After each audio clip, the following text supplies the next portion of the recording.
Nous allons parler label et EHPAD avec Maximilien Petitgenet, qui est le cofondateur de Domalis. Bonjour Maximilien. Bonjour Frédéric. Peut-être te présenter Domalis notamment, et ensuite on va parler du label Éclat. Ouais, Domalis, donc on est concepteur fabricant de solutions pour les EHPAD. On a plusieurs gammes de produits, mais notre objectif c'est d'aider les EHPAD, de réduire les TMS chez le personnel, de réduire les chutes chez les résidents, et puis plus récemment donc d'améliorer la qualité de vie au travail, la QVT chez les EHPAD. On a un peu plus de 1500 EHPAD clients en France et on est aussi basé aux États-Unis et au Japon. Donc vous avez lancé un label, le label Éclat pour les EHPAD. Déjà, peut-être parler de l'historique, de l'histoire de ce label, la Ouais, genèse. ouais, la genèse, oui, absolument. En fait, c'est en 2019 qu'on a commencé à être sensibilisé à ça. Je ne sais pas si tu te souviens, mais à l'époque, il y avait une sorte de campagne d'EHPAD bashing dans certains médias. Mais Euh, qui ne s'en souvient pas? ouais, ouais, voilà. Et à l'époque, c'était vraiment dur quand même. Alors après, bon, il y a eu le Covid, on a applaudi les soignants, mais malgré tout, si on écoutait certains médias à l'époque, on avait l'impression qu'en gros, dans les EHPAD, on tape sur les gens, on leur donne pas à manger, on fait pas le ménage, quoi. Et le problème, c'est que ça a eu des impacts sur les recrutements. C'est-à-dire qu'il y a beaucoup d'EHPAD qui ont du mal à recruter. Deux tiers à peu près des EHPAD qui ne trouvent pas le personnel soignant dont ils ont besoin. Et donc, comme nous, on a l'habitude de co-concevoir nos solutions avec les EHPAD. Donc, sur ce problème-là, on leur a demandé quelles étaient, d'après eux, les causes de cette difficulté à recruter. Et bien sûr, les métiers sont difficiles, mais une des premières causes, ça a été ça, c'est-à-dire la mauvaise image qu'ont les soignants et la population en général des EHPAD. Donc, il y a par exemple des infirmières, des aides-soignantes qui préfèrent aller candidater dans une clinique privée parce que ça en fait de meilleure image que D'accord. l'EHPAD qu'elle a vu à la télévision, je ne vais pas dire sur quelle chaîne. Donc ça, c'était au tout départ le point de départ de la réflexion. Et puis, le déclic s'est fait en fin d'année dernière, puisqu'il se trouve qu'on a rencontré l'Institut Great Place to Work, qui est un institut mondial, mais qui a une branche française, qui labellise les entreprises au sens large, où il fait bon travailler. Et il se trouve que Domalis, en tant qu'entreprise, on a candidaté à ça, parce qu'on s'est dit que ce serait sans doute une bonne idée pour notre recrutement de montrer qu'on est un lieu où il fait bon travailler. Et quand on voit ce que ça nous apporte et pour être passé à travers ce processus, on s'est dit, bah voilà comment on peut peut-être apporter notre pierre à cette difficulté de recrutement. C'est de créer un label qui soit vraiment spécifique aux EHPAD et qui montre à la profession, aux soignants, etc., que ce lieu-là sont des endroits, des EHPAD où il fait bon travailler et que contrairement à ce que on peut penser, ben, c'est pas, voilà, c'est pas des lieux où on tape sur les gens. Voilà. Donc l'histoire est celle-ci. Et puis, du coup, ce qu'on a fait, c'est qu'on a proposé à l'Institut Great Place to Work de s'associer à nous pour créer ce label. Parce que de notre côté, on avait la connaissance des EHPAD. Comme je disais, on a pas mal d'EHPAD clients en France, donc on sait ce que c'est qu'un EHPAD, on sait ce que sont les métiers. Mais l'Institut Great Place to Work, lui, a cette habitude de labelliser les entreprises. Quelles questions on pose, comment on fait passer les questionnaires, etc. C'est quoi les bonnes pratiques pour labelliser. Donc, en unissant les deux, on trouvait qu'on avait un bon moyen d'avoir un label crédible, mais vraiment spécifique pour les établissements de soins type EHPAD, parce que voilà, les métiers sont quand même assez spécifiques. Concrètement, le label, il mesure quel type de critères, quel type d'éléments? Alors, ce qu'on a fait, c'est qu'on est parti des piliers de la QVT, la qualité de vie au travail, qui ont été définis par la Haute Autorité de Santé pour les établissements de soins. Donc, parmi ça, il y a l'environnement de travail, donc est-ce que les tâches sont claires, est-ce qu'on attend de tout faire, etc. La reconnaissance, l'autonomie, la communication avec la hiérarchie, le bien-être psychologique, etc. Donc, ces piliers-là donnent lieu à des sous-questions et on va évaluer tout ça auprès de tous les collaborateurs pour se faire une bonne image en fait de l'établissement. Et donc comment ça se passe, c'est que à la fois on va interroger donc tous les collaborateurs de l'établissement, les soignants, etc. On va également interroger la direction dans un questionnaire séparé, différent, où là c'est plus des questions ouvertes qui vont nous amener à mieux comprendre ce que la direction fait de spécifique dans cet établissement, qui d'après elle fait que c'est un lieu où il fait bon travailler. Quelles sont les actions spécifiques QVT qui sont engagées. Bon. Comment est-ce que les EHPAD ont... Première question déjà, comment est-ce que vous faites connaître le label aux EHPAD? Alors, on a communiqué le mois dernier assez intensivement suite à la création du label. Hein. Donc, on a une communication ciblée sur tous les EHPAD de France. On contacte également comment dire, ceux dont on sait, parce qu'on commence à les connaître, que ce sont des établissements où il fait bon travailler pour les inciter à se démarquer s'ils le souhaitent. Et ce qui est intéressant, c'est que suite à cette campagne de communication qu'on a faite, on a eu 3 types de réactions. Alors bon, il y a eu les EHPAD qui nous ont dit, bon, nous, non, on, on- on est vraiment trop loin de ça, on ne préfère pas candidater. Il y a ceux qui nous ont dit, bah oui, oui, effectivement, moi, je suis sûr que je suis un établissement où il fait bon travailler, donc je veux absolument avoir le label. Et ce qui est intéressant, c'est les troisièmes qui nous ont dit, pour être franc, on part de tellement loin qu'on ne va pas l'obtenir. En revanche, on va quand même candidater parce que l'audit qui ressort que vous faites, que je peux décrire juste après, va nous apporter un excellent point de départ pour, avec notre commission QVT, engager un plan d'amélioration sur les 12 mois qui viennent. Parce que bah, parfois, il y a des directions d'EHPAD, des directeurs, directrices qui partent de tellement loin qu'ils ne savent même plus par où prendre le problème. Et quand il y a en plus des relations avec les anciennes équipes qui sont pas forcément, enfin, qui peut être un peu tendues, et ben, ça peut être une bonne idée pour démarrer un chantier d'amélioration.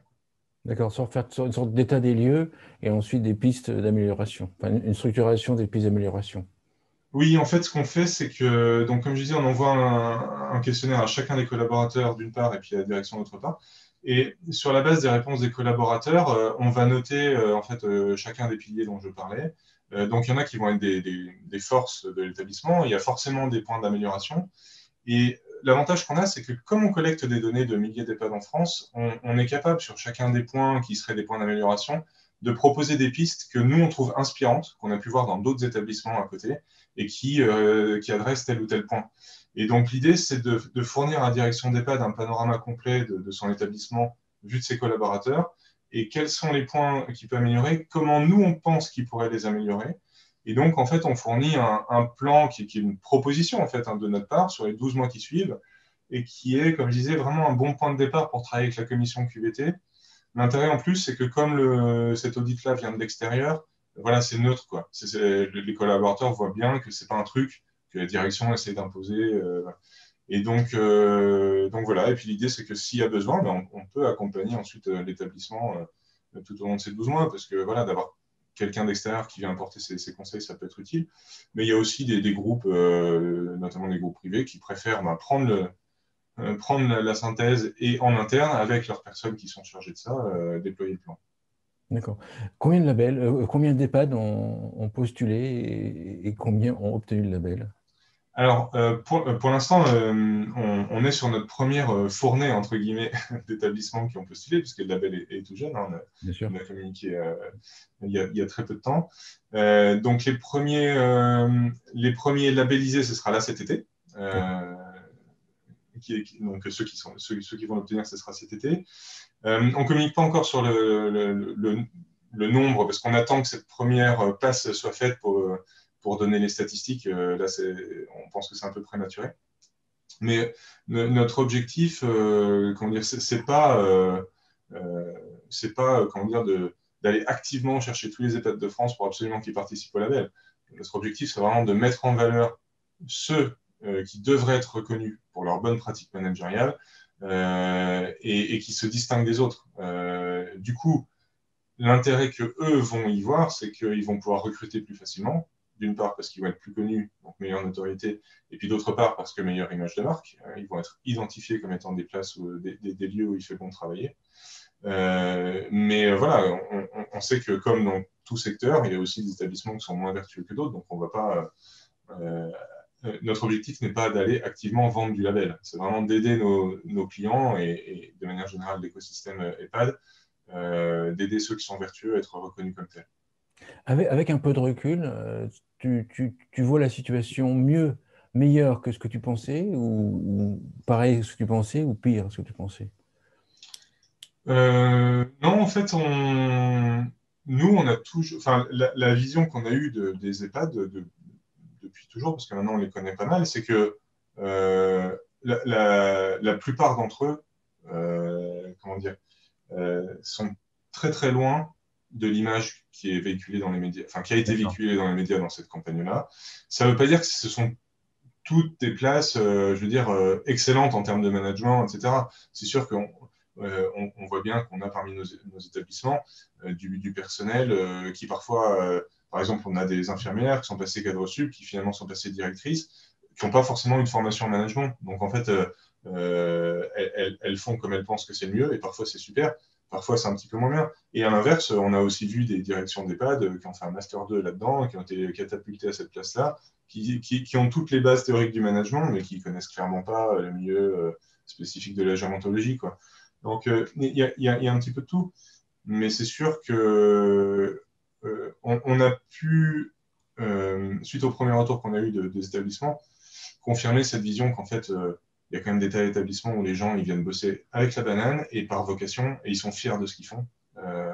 Et donc, ça nous confirme l'intérêt qu'il y a pour nous d'avoir ce label et de le pérenniser. D'accord.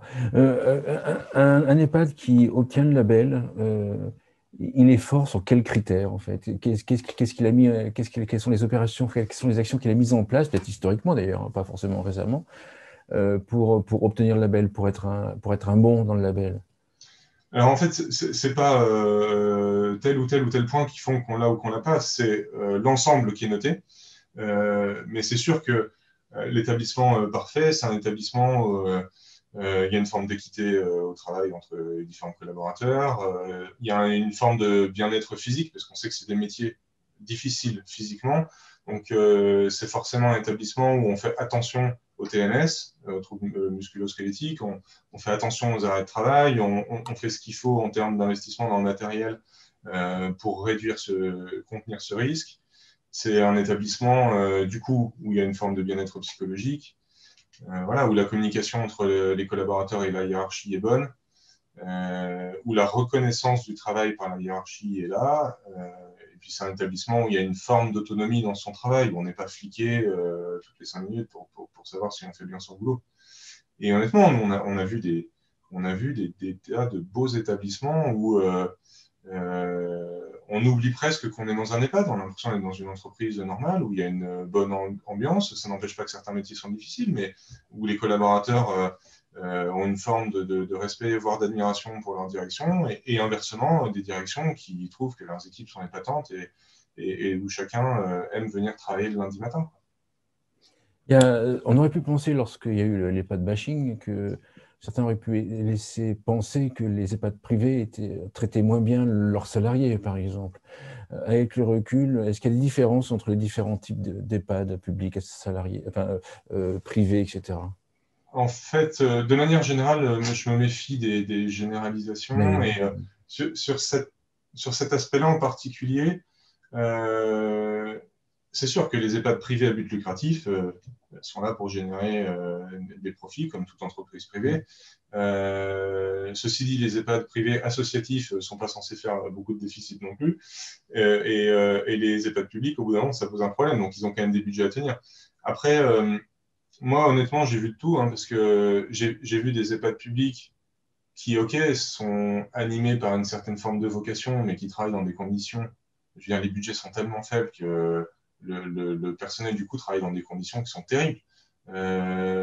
Donc, c'est pas si simple. Un EHPAD privé but lucratif, oui, c'est sûr, il faut faire du profit. D'un autre côté, comme il y a plus d'argent, parfois il y a aussi plus de matériel. Donc, je dirais que pour moi, la réponse, elle tient essentiellement à la personnalité de la direction de l'établissement. quel que soit le type d'établissement dont on parle. Ouais, je dirais que on a vu des directeurs et des directrices qui humainement étaient des gens absolument géniaux, dans des groupes privés à but lucratif, dans des associatifs et dans des publics. Et c'est surtout la personnalité du dirigeant qui va faire. D'accord. Pour 2022, les objectifs du label, c'est de labelliser combien? Est-ce qu'il y a un objectif de labelliser X EHPAD? Quels sont les objectifs? Non, en fait, il n'y a pas d'objectif de labelliser XEPAD pour deux raisons. La première, c'est que du coup, ça deviendrait vraiment quelque chose qu'on cherchera à vendre. Et si on se dit qu'on en veut 1000, ben, on va faire tout ce qu'il faut pour en avoir 1000, indépendamment de la qualité des candidatures. Et moi, ça ne me paraît pas une bonne chose. Si en France, il y avait, je dis une bêtise, mais il n'y avait que 100 EHPAD qui méritaient d'avoir un label, bon, bah, voilà, ce serait comme ça. Et si on avait 100 000, il y en aurait 100 000. Donc, on ne veut pas du tout encore une fois, s'orienter vers un truc qu'on va chercher avant. On veut récompenser ceux qui sont à un degré de qualité suffisant. Et puis la deuxième raison, c'est que le label, comme tous nos produits, on l'a co-conçu en partant du terrain. Donc, en test and learn, on teste et on voit en fait si ça prend. Est-ce que les EHPAD ont envie de s'approprier ce label? Est-ce que ça les intéresse en fait de se faire reconnaître comme des lieux où ils vont travailler? Est-ce que pour tout un tas de raisons qu'on ignore, ils préfèrent pas, ils préfèrent continuer comme avant?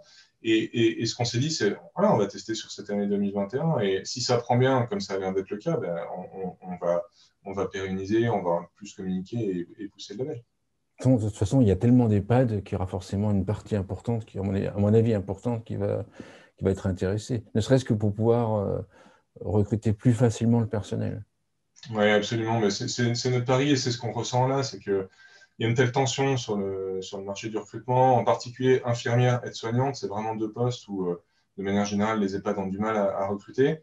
Et ce qu'ils nous ont dit, hein, c'est que ceux qui sont des endroits où ils vont travailler, ils utilisent des petits trucs, c'est-à-dire qu'ils vont, par exemple, privilégier, prendre beaucoup de stagiaires assez tôt, parce qu'une fois que les stagiaires sont dans l'établissement et qu'ils constatent que ce n'est pas du tout l'image qui s'en faisait, eh ben, ils veulent rester après et donc ils vont candidater plus tard quand ils auront fini leur stage et leurs études. C'est-à-dire qu'en gros, tant qu'on n'a pas passé les portes de l'établissement, on s'en fait de mauvaises images. Une fois qu'on est dedans, on se rend compte que c'est une bonne image. Donc, on fait tout ce qu'on peut pour que les gens viennent, même 3 semaines, et pour pouvoir les garder. Voilà, ça montre bien à quel point quelque chose, donc, comme ce label qui permet de montrer qu'il faut passer les portes, il faut venir travailler ici, ça va être utile, c'est certain. Un mot de conclusion? Un mot de conclusion, ben, on est très enthousiaste par ce label parce qu'on pense qu'il répond vraiment à un problème. Après, comme toute chose nouvelle, il pêche par le fait qu'il n'est pas encore assez connu. Donc, tous ceux qui vont visionner cette vidéo, tous ceux qui pensent qu'il y a un intérêt à pousser ce genre de solution, je les invite à partager parce que ce dont on souffre, c'est le manque de notoriété aujourd'hui.